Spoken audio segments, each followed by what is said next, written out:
Welcome to my video on Introduction to Complex Numbers. In the 16th century, mathematicians realized that real numbers were not adequate to solve problems of this form, where we've got x squared plus a is equal to 0, or a is greater than 0.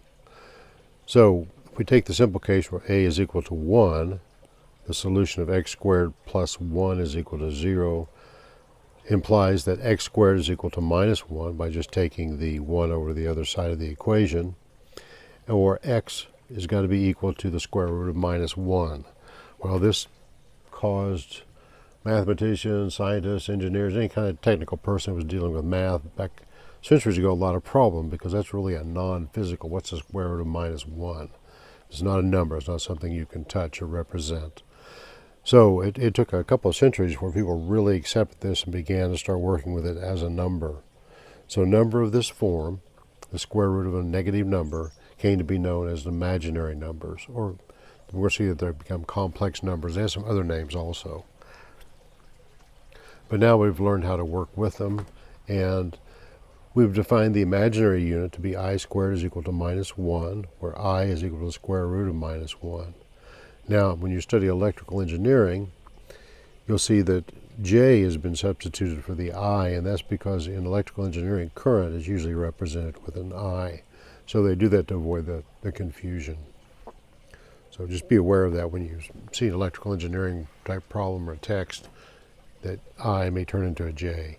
Let's do a little example here. So 2I times 2I is equal to, so now the 2's multiplied, 2 times 2 is 4. I times I is I squared. We know I squared is minus 1, so that's minus 4. Now I times root 2 and times itself again. Okay, root 2 times root 2 is just a 2. I times I is I squared, so that's equal to minus 2.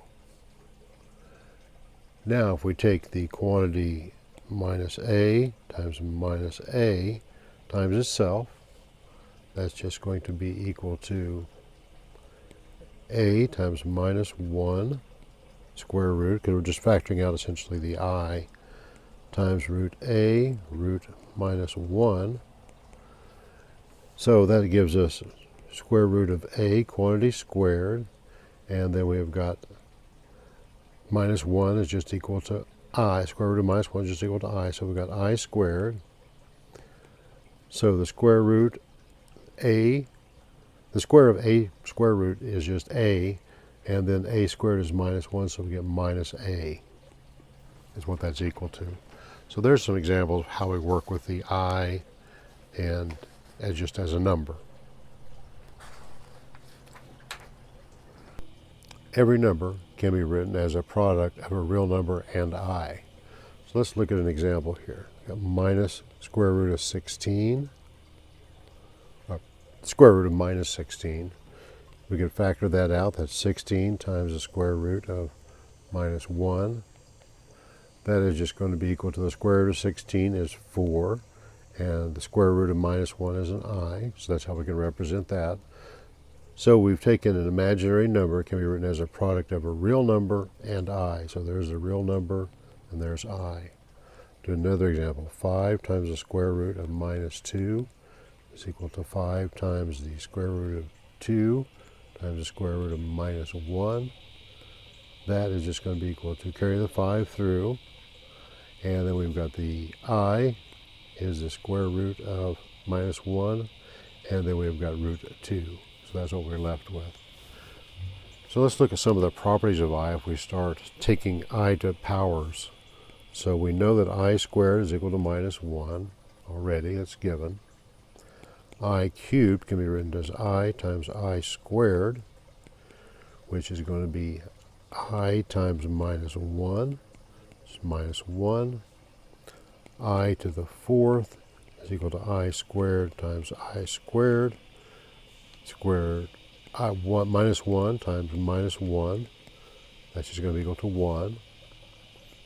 I to the fifth is equal to I times I to the fourth.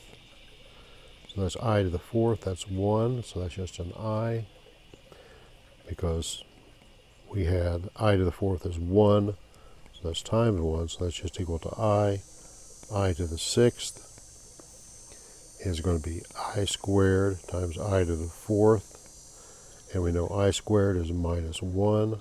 I to the 4th is going to be equal to 1. That's minus 1.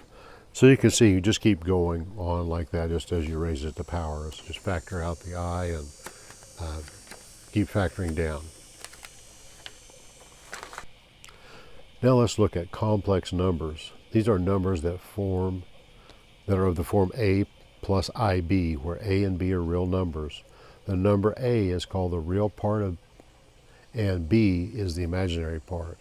So we can form a number, z is equal to a plus ib. That's going to be a general form of a complex number. So this real part of the number z is equal to a, and the imaginary part of z is equal to b. So let's look at an example. So we've got the complex number z is equal to 4 minus 2i.